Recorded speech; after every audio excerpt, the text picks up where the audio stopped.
भारतीय सामाजिक संस्थाओं में प्रमुख मौलिक संस्थाएं जैसे जाति, विवाह, धर्म, वर्ग, संयुक्त परिवार और लोकतंत्र इत्यादि। मुख्य रूप से इन संस्थाओं का अध्ययन हिंदू संस्कृति के ही संदर्भ में किया गया है, किंतु इस पर अन्य उप संस्कृतियों जैसे जैनियों, मुसलमानों, ईसाइयों, बौद्धों, पारसियों के सामाजिक संगठनों का भी सूक्ष्म अध्ययन के साथ साथ इन सब पर विदेशी संस्कृतियों के प्रभावों का भी अति सूक्ष्म अवलोकन आवश्यकतानुसार किया जाता रहा है। मानव समाज में किसी न किसी आधार पर विविधीकरण पाया जाता है। भारत में यह विविधीकरण जन्म पर आधारित है। इस्लाम, ईसाई धर्म और सिख धर्म जिनकी संरचना में जातीय विविधीकरण का स्थान नहीं है, उनमें भी किसी न किसी अंश में हिंदू जाति व्यवस्था का समावेश हो गया है। जातियों की इकाइयों को हम समूह या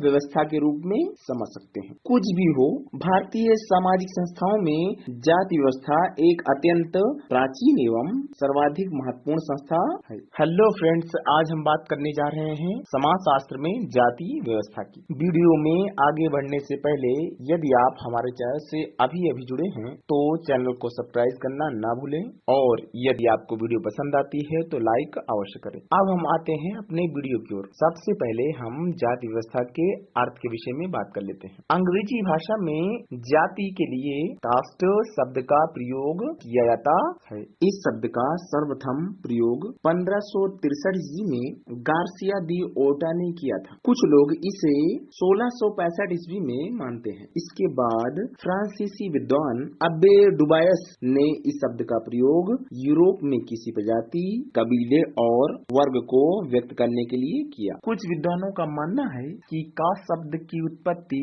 पुर्तगाली भाषा के कास्टा से हुई है, जिसका अभिप्राय प्रजाति, नस्ल से अर्थात जन्मगत आधार से लगाया जाता है। जबकि कुछ विद्वानों का यह मत है कि यह शब्द लैटिन भाषा के कास्टा शब्द के निकट है, जिसका अर्थ विशुद्ध है। इस विशुद्ध शब्द का अभिप्राय शुद्धता या पवित्रता से लिया गया है। जबकि कुछ विद्वान जाति शब्द को संस्कृति भाषा के जन धातु से बना हुआ बताते हैं, जिसका अर्थ उत्पन्न करना या उत्पन्न होना है, अर्थात जन्म से समान गुण वाली वस्तु का होना ही जाति कहलाता है। इस प्रकार यह कहा जाता है कि जाति शब्द से अभिप्राय जन्म से लगाया जाता है, जो वंश और रक्त की शुद्धता पर आधारित होता है।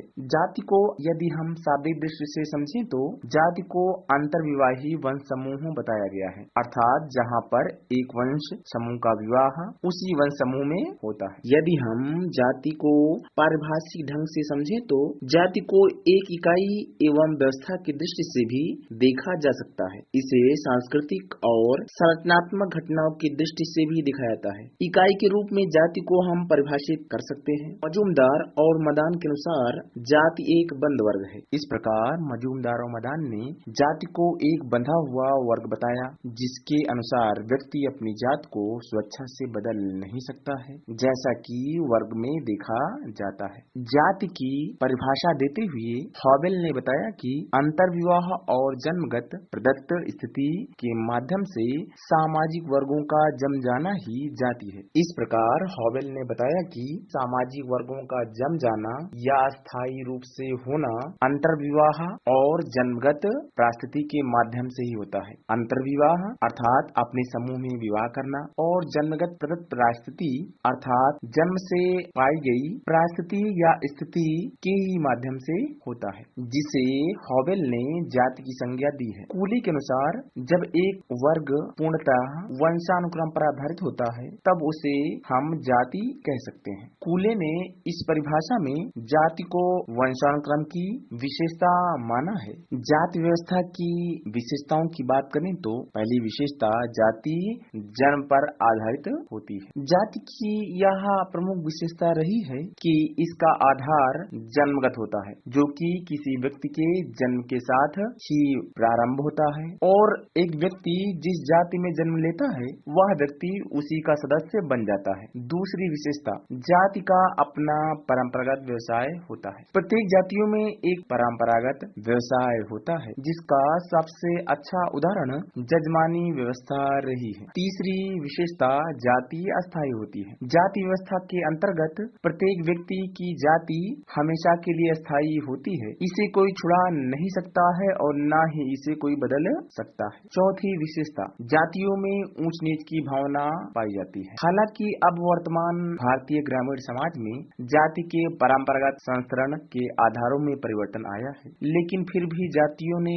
समाज को विभिन्न उच्च एवं निम्न स्तरों में विभाजित किया है। प्रत्येक जाति का व्यक्ति अपनी जाति की सामाजिक स्थिति के प्रति जागरूक रहता है। फिर भी इन जातियों में उच्चता और निम्नता की भावना पाई जाती है। पांचवी विशेषता, विवाह संबंधी प्रतिबंध। जाति व्यवस्था के अंतर्गत जाति के सदस्य अपनी ही जाति में विवाह करते हैं। अपनी जाति से बाहर विवाह करना अच्छा नहीं माना जाता है। उदाहरण के लिए ब्राह्मण के लड़के का विवाह ब्राह्मण की लड़की से ही होगा, अन्य जाति से नहीं, अर्थात जाति अंतर्विवाही होता है। छठवीं विशेषता, समाज का खंडात्मक विभाजन। जाति व्यवस्था ने संपूर्ण समाज को खंड में विभाजित कर रखा है। फुरिये ने अपनी पुस्तक कास्ट, क्लास एंड ऑक्यूपेशन, जाति, वर्ग और व्यवसाय में जाति व्यवस्था की 6 विशेषताओं का उल्लेख किया है, जिनमें पहला खंडात्मक विभाजन। जाति व्यवस्था अनेक खंडों अथवा टुकड़ों में विभाजित है। प्रत्येक खंड से संबंधित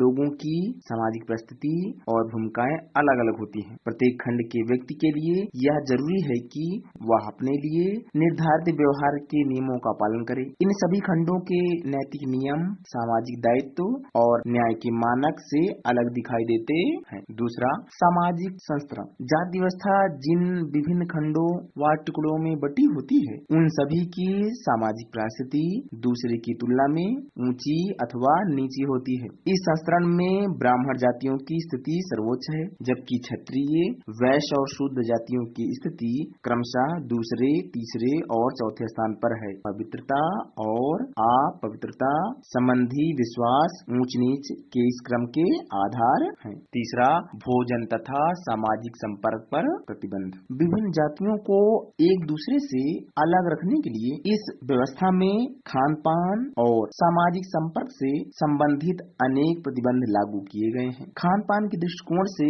2 तरीके के भोजन से संबंधित नियम बनाए गए, जिनमें कच्चा भोजन और पक्का भोजन। दाल, रोटी, सब्जियां आदि कच्चे भोजन का उदाहरण है, जबकि घी में तली गई वस्तुओं को पक्का भोजन कहा जाता है। जाति व्यवस्था में यह नियम बनाया गया कि कोई भी व्यक्ति अपने से निम्न जाति के व्यक्ति द्वारा बनाया गया कच्चा भोजन ग्रहण नहीं करेगा। चौथी विशेषता, सामाजिक एवं धार्मिक नियोक्ताएं तथा विशेषाधिकार। यह एक ऐसी व्यवस्था है जिनमें विभिन्न जातियों की उच्चता और निम्नता के क्रम में ही उनके अधिकारों और दायित्वों को स्पष्ट किया गया है। उच्च जातियों को सामाजिक और धार्मिक क्षेत्र में विशेष अधिकार दिए गए, जबकि निम्न जातियों को सार्वजनिक कुओं और स्थानों का उपयोग करने, उच्च जातियों के समान वस्त्र पहनने या उनके रीति रिवाज की तरह व्यवहार करने से वंचित कर दिया गया। यहाँ तक कि अस्पृश्य जातियों को धार्मिक स्थानों में प्रवेश करने,